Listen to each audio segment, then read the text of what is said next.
pagiku cerahku, matahari bersinar, ku gendong tas merahku di pundak. Selamat pagi semua. Pagi anak. Pagi Bu. Gimana kabarnya kalian hari ini? Baik Bu.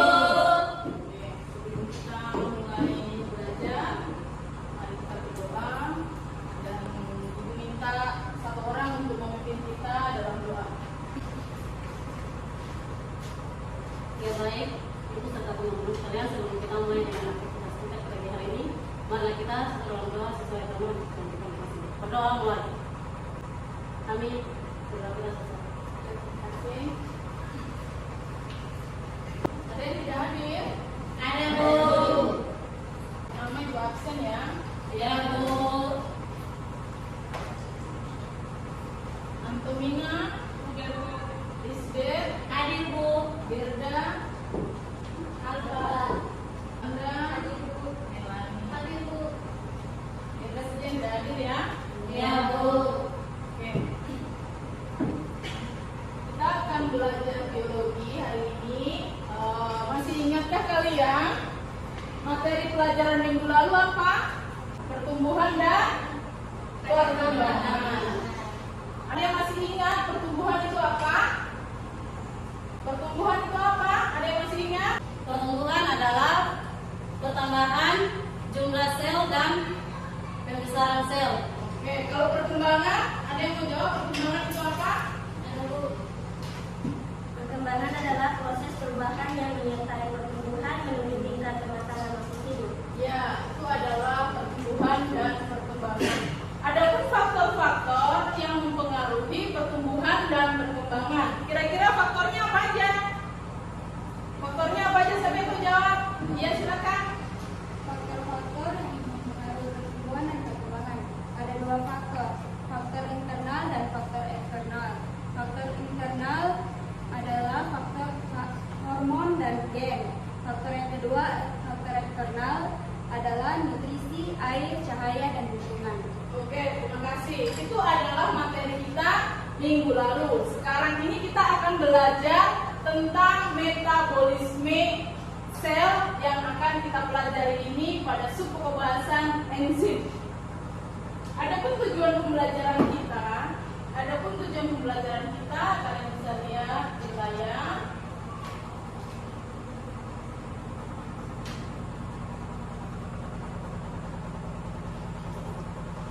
Tujuan pembelajaran kita setelah mengikuti pembelajaran menggunakan metode PBL dan metode diskusi secara berkelompok, peserta didik dapat menjelaskan struktur dan kerja enzim, peran enzim dan faktor-faktor yang mempengaruhi kerja enzim dalam proses metabolisme serta menyusun laporan hasil percobaan tentang mekanisme kerja enzim dengan tanggung jawab, jujur, disiplin, santun, dan dapat mengembangkan kemampuan berpikir kritis, kreatif, kolaborasi, dan komunikasi. Oke, itu kita berbicara tentang enzim. Apakah kalian pernah sakit? Pernah. Kalau kalian pernah sakit, berarti ketika kalian makan makanan, kalian merasakan apa? Tidak enak, tidak merasa apa-apa. Itu karena lidah kita sering kita jumpai bahwa kalau orang sakit itu lidahnya itu ada bercak-bercak putih. Bercak-bercak putih itu yang menyebabkan makanan yang kita makan terasa hambar atau tidak enak. Dan itu dipengaruhi oleh kerja enzim. Enzim apa yang bekerja di situ? Pada lidah, di kelenjar air liur itu ada enzim yang namanya enzim apa yang ada yang tahu? Enzim apa? Amilase. Betul sekali, itu adalah enzim amilase yang bekerja. Kita akan membahas enzim-enzim itu karena kalian sudah duduk di kelompok masing-masing. Ibu akan membagikan LKPD. Ini LKPD kalian. Pada LKPD itu ada soal-soal yang harus kalian kerjakan dan ada bahan diskusi yang harus kalian diskusikan bersama. kalian, lihat LKPD-nya. Berikut di situ ada artikel atau wacana yang judulnya adalah mengapa nasi berubah manis jika terlalu lama dikunyah. Itu nanti akan berdiskusi, dan nanti setelah kalian berdiskusi, kasih waktu 20 menit, kalian akan mempresentasikan hasil diskusi kalian ke depan. Jadi kalian saksikan video yang ibu tayangkan sehingga kalian bisa memahami materi yang akan dikerjakan pada LKPD. Sedangkan yang kedua, sifat dari enzim yaitu termometer, artinya dipengaruhi oleh suhu. Sedangkan yang ketiga berperan sebagai biokatalisator atau untuk mempercepat suatu reaksi. Yang terakhir disebut dengan inhibitor umpan balik. Nah, inhibitor umpan balik ini sebenarnya berasal dari produk hasil dari reaksi yang menghalangi sisi aktif enzim. Oke, kalian tadi sudah melihat video ya? Video tentang enzim. Di situ ada strukturnya sampai pada faktor yang mempengaruhi kerja enzim. Jadi karena kalian sudah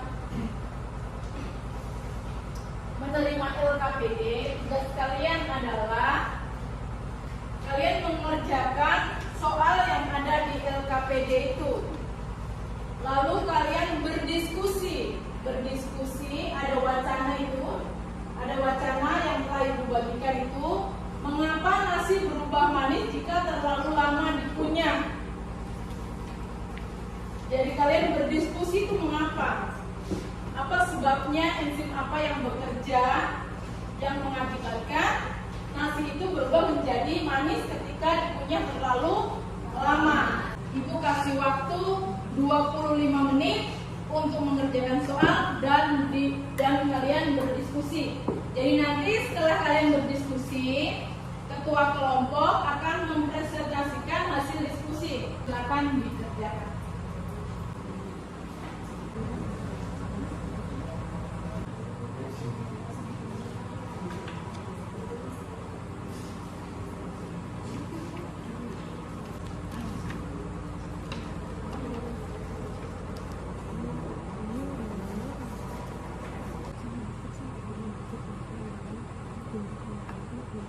Oke, kelompok 1 bisa maju untuk memaparkan hasil diskusinya.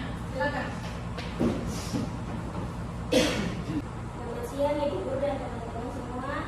Kami dari kelompok 1 akan mempresentasikan hasil diskusi kami yang akan dibacakan oleh ketua kelompok kami. Sebelumnya, air liur atau saliva yang mengandung enzim dialin akan ikut berperan dalam mengubah karbohidrat menjadi maltosa. Dan itu sebabnya makanan bertepung seperti nasi atau kentang akan terasa sedikit rasa manis saat lama dikunyah. Terima kasih. Yaitu tadi hasil diskusi kami. Mungkin dari kelompok lain ada yang mau bertanya? Perkenalkan, kami dari kelompok 2. Nama saya Presiden Sekoli.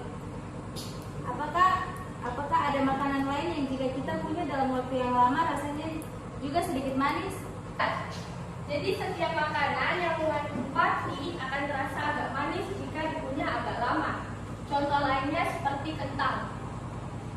Saya rasa sudah tidak ada lagi. Itulah tadi hasil diskusi kami kelompok 1. Sekian dan terima kasih, waktu saya kembalikan kepada Ibu. Oke, berikan aplaus. Siap-siap kelompok 2. Silakan mempersiapkan diri kalian. Silakan maju ke depan dan mempresentasikan hasil diskusi kalian. Ya, selamat siang buat kita semua. Terima kasih atas waktu yang sudah diberikan kepada kami kelompok 2. Di sini kami akan membacakan hasil diskusi kami yang akan dibaca oleh teman di sebelah saya. Oke, terima kasih buat kelompok 2. Coba beri aplaus kepada berikut adalah kelompok 3 yang akan maju untuk mempresentasikan hasil diskusinya. Baik, kelompok 3, silakan.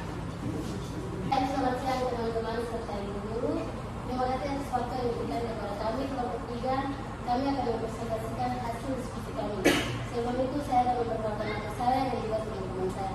Perkenalkan,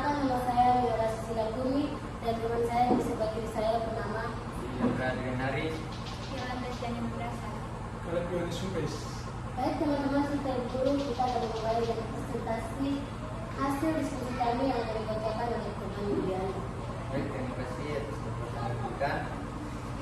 Pertanyaannya, mengapa nasi berubah manis jika terlalu banyak minyak? Enzim amilase merupakan salah satu jenis enzim pencernaan yang diproduksi di kelenjar kecil, pankreas, dan usus halus. Enzim ini bertugas memecah zat fatty atau karbohidrat menjadi gula atau glukosa.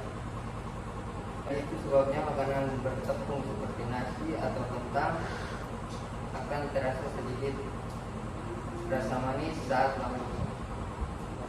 Teman-teman, serta ibu guru itulah hasil diskusi kami yang telah dibacakan oleh teman Diandra. Sekian dan terima kasih. Oke, berikan aplaus kepada kelompok 3. Ibu ada kuis, kalian bisa melihat kuis dan nanti pada kuis ini, kuisnya ada pertanyaan-pertanyaan. Kalau nanti ada yang mau menjawab, kalian bisa berdiri, membacakan pertanyaan dan menjawabnya.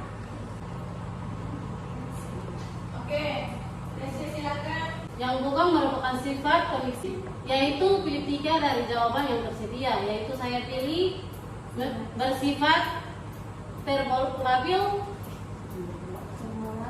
yang kedua berat, molekul rendah,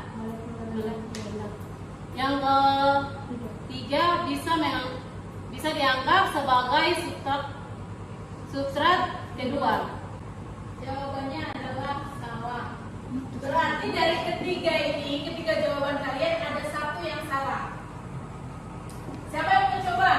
Bukan merupakan sifat koenzim, yaitu tiga dari jawaban tersedia.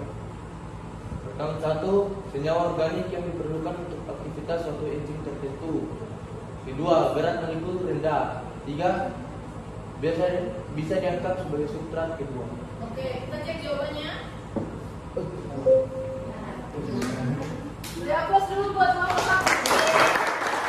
Oke, setelah kalian tadi presentasi, setelah kalian kuis, apakah pada materi enzim ini kalian boleh memahami materi ini dengan baik atau belum? Apakah kalian sudah bisa paham untuk materi enzim ini? Sudah. Kalau kalian sudah merasa paham, adakah dari kalian yang dapat menyimpulkan dari materi enzim ini? Bisa menyimpulkan? Oke, mari silakan disimpulkan. Kami dari kelompok 1 mau menyimpulkan materi enzim. Jadi enzim itu merupakan senyawa protein yang membantu proses metabolisme dalam tubuh. Untuk terakhir adalah konsentrasi enzim dan substrat. Besaran konsentrasi enzim dan substrat mengaruhi kecepatan reaksi. Semakin besar konsentrasi enzim, maka semakin cepat reaksi yang berlangsung. Terima kasih. Oke, demikian kesimpulan yang dibuat oleh kelompok 1 dari materi enzim ini. Adapun struktur enzim itu apa saja strukturnya? Struktur enzim itu yang pertama adalah Gugus protein, ya betul, gugus protein. Yang kedua, gugus non protein. ya gugus non protein. Baik, di sini ada yang mau bertanya? Tidak ada? Tidak ada. Oke, Bu mohon ketua-ketua kelompok mengumpulkan LKPD-nya.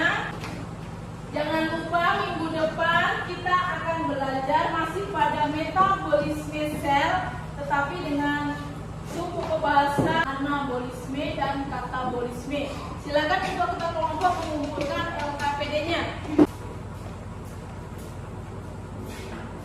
Demikian pembelajaran kita hari ini. Sebelum Ibu meninggalkan ruangan, Ibu mohon kesediaan dari kalian untuk berdoa. Sudah selesai.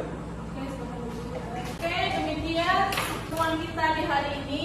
Terima kasih atas perhatiannya. Mengucapkan selamat siang. Sampai ketemu di pertemuan berikutnya. Ya, Bu.